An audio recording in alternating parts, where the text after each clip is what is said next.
राजकोट सहित पूरे राज्य में भाजपा के लिए सिरदर्द बने पुरुषोत्तम रूपाला के बयान के बाद अब पूरे राज्य में क्षत्रिय समाज में विरोध हो रहा है। तो आज बड़ी संख्या में युवाओं नेताओं की ओर से याचिका दायर की गई।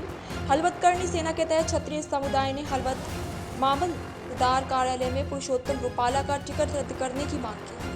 जय मां करणी। हूँ Jhala Lakshman Singh, social media incharge, Rajput Karni Sena Saurashtra. તમે પ્રેસના મિત્રો હતું જાણો જ છો કે છેલ્લા 5 દિવસથી જે વિવાદ હાલી રહ્યો છે, પુરુષોત્તમભાઈ અભદ્ર ટિપ્પણી જે સમાજમાં બેન બેટીઓ માટે કરી છે, એ પુરુષોત્તમભાઈને કદાચ ખ્યાલ નહીં હોય કે ઝાડાનું યુદ્ધ જે થયું ને બીજાની બેન દીકરીઓને બચાવવા માટે થયું હતું, આ રાજપૂતો લડ્યા છે, એને ખ્યાલ નહીં હોય। પોતે શિક્ષક છે તો એને ખ્યાલ હોવો જોઈએ થોડોક ઇતિહાસનો હું શું બોલી રહ્યો છું।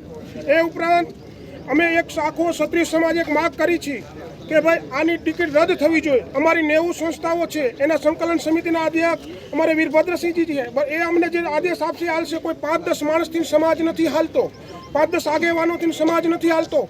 સમાજ આખી 90 સંસ્થાઓ ચલાવે છે। એ 90 સંસ્થાઓ જે અમને આદેશ કરશે એ કરશું અને આગામી સમયોની અંદર હરેક આ માણસોને અમે લઈને આવશું, હરેક વર્ણને અમે લઈને હાલશું કે ભાઈ આ રસ્તા લગીના આંદોલનને ગામડે ગામડે ઘરે ઘરે પહોંચાડશું। અને 13 થી 14 સીટો તો એવી છે કે રાજપૂત પ્રભુત્વ ધરાવે છે, એની પણ અસર પડશે। એટલે અમે રાજપૂત સમાજ એ જ માગ કરી છે કે વહેલામાં વહેલી તકે એમની ટિકિટ રદ થવી જોઈએ અને અમારા ક્ષત્રિય સમાજને ન્યાય મળવો જોઈએ અને આવા અદ્ભુત ટિપ્પણી ન કરવી જોઈએ। એમને ગાંધીનગરમાં બેઠેલી કોર કમિટીએ પણ થોડોક વિચારવો જોઈએ। બરોબર। જય માતાજી।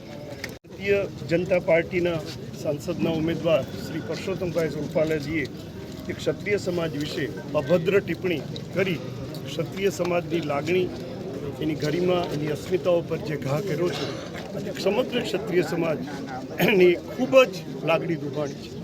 કોઈ પણ રાજકીય પક્ષનો માણસ હોય, કોઈ પણ સંસ્થાનો વડો હોય, આવા જાહેર ફંક્શનોમાં જાય ત્યારે એને એની ભાષા ઉપર શિસ્ત અને ડિસિપ્લિન રાખવી પડે। એને કોઈ પણ સમાજને નીચે ઉતારી પાડતો નથી।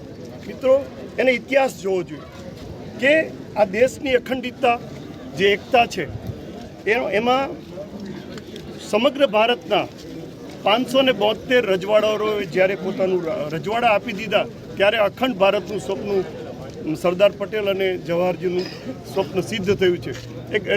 એ કુરબાની કેટલી સંપત્તિ એમની હતી, એમને બધું જોવું જોઈએ। તમે કમ્પેર કરો ઇતિહાસ બધાના કે ઝાલા હોય કે ઝાલાવાડમાં હોય કે રાજપૂતોએ કેટલું બધું બલિદાન આપેલું છે। એટલે અમારી લાગણી એવી છે કે આ અમારી કોઈ સમાજ હારે, કોઈ વ્યક્તિ હારે કે કોઈ કોમ હારે વિરોધ નથી। અમારો માત્ર ને માત્ર પરસોત્તમભાઈ રૂપાલાની સામે વાંધો છે કે એમની ટિકિટ રદ કરો।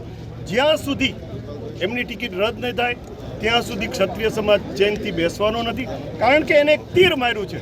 ક્ષત્રિય સમાજને શાસક પક્ષથી એક દૂર રાખવાનો ગોલ અને અંદરો અંદરના સમાજને બે ભાગલા કરવાનું એનું વર્તન ગઈકાલે ફલિત થઈ ગયું છે।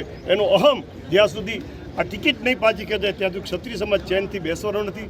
મિત્રો, સમાજથી સૌ ઉજળા હોય છે, અમારો કોઈ વ્યક્તિ કે કોઈ પક્ષ આરે વાંધો નથી, સમાજ આવીને સૌ ઉજળા છે।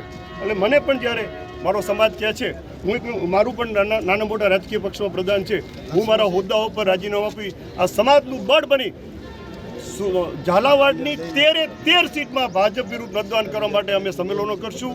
જો સરકાર નમતી નહીં હોય અમે બીજો અમારો કોઈ વાંધો નથી। મિત્રો, એનું વર્તન તમે જો, એ ભગવાન રામને પણ તુકારે બોલાવ્યો, તમે ક્લિપ વાંચજો, ભગવાન આવ્યો આમ એની એક્શન જો।